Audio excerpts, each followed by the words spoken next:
Insider dito sa TV5.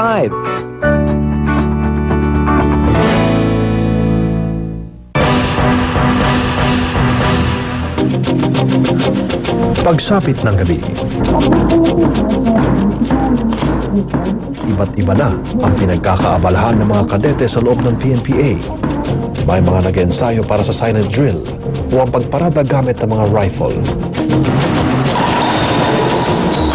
Mayroon din naglalaro sa gym, gaya nila Razabel. Dito kadalasan makikita na ikipaglaro ang mga first class na gaya ni Razabel sa mga kapwa niya kadete.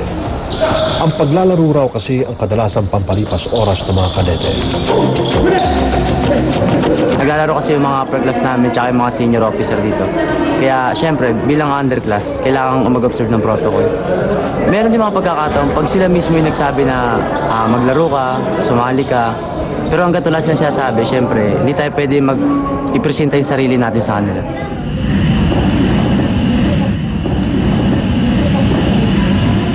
Pagkatapos daw ng 2 oras na leisure time, balik barak sa mga kadete para maghanda sa hapunan. Imbis na sa mess hall sila kumain, ang Bravo Company na kinabibilangan ng Cadet Second Class Patrick Laude magdadaos ng boodle fight kung saan lahat ng mga kadete magsasalo-salo sa kanin at ulam.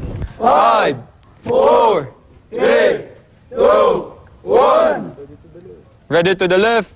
Ready, sir. Ready to the right. Ready, sir. Boodle fight.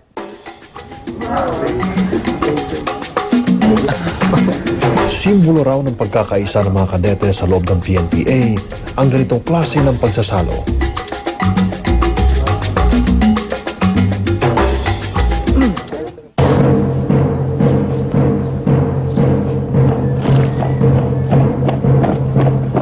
Para sa mga kadeteng nakasama ko sa loob ng PNPA, naniniwala silang may pag-asa pang luminis ang ngayon tila nabubulok na sistema ng kapulisan.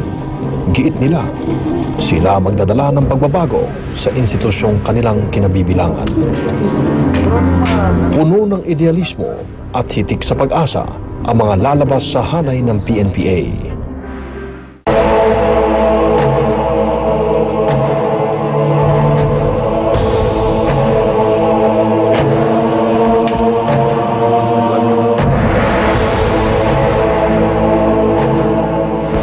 Napakahirap ng trabaho ng isang kadete. Napakahirap maging kadete at talagang mas lalong tumaas ang respeto ko sa mga Philippine National Police officers. Lalo na yung mga graduate dito sa Philippine National Police Academy. Ibang klase ang quality, ibang klase ang level ng kanilang edukasyon dito. So hindi lang siya mental, no? Hindi lang siya intellectual, hindi lang siya physical, very spiritual din yung training dito sa Philippine National Police Academy. Sa ilang araw na inilagi ko sa loob ng PNPA,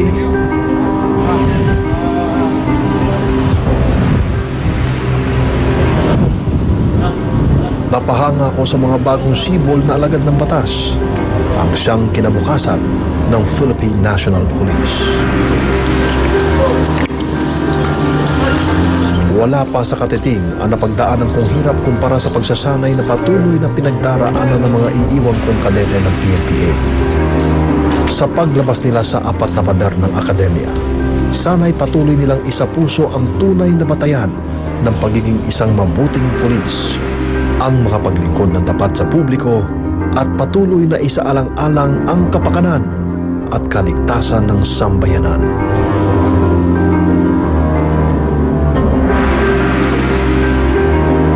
Ako si Martin Andanar, ang inyong naging insider.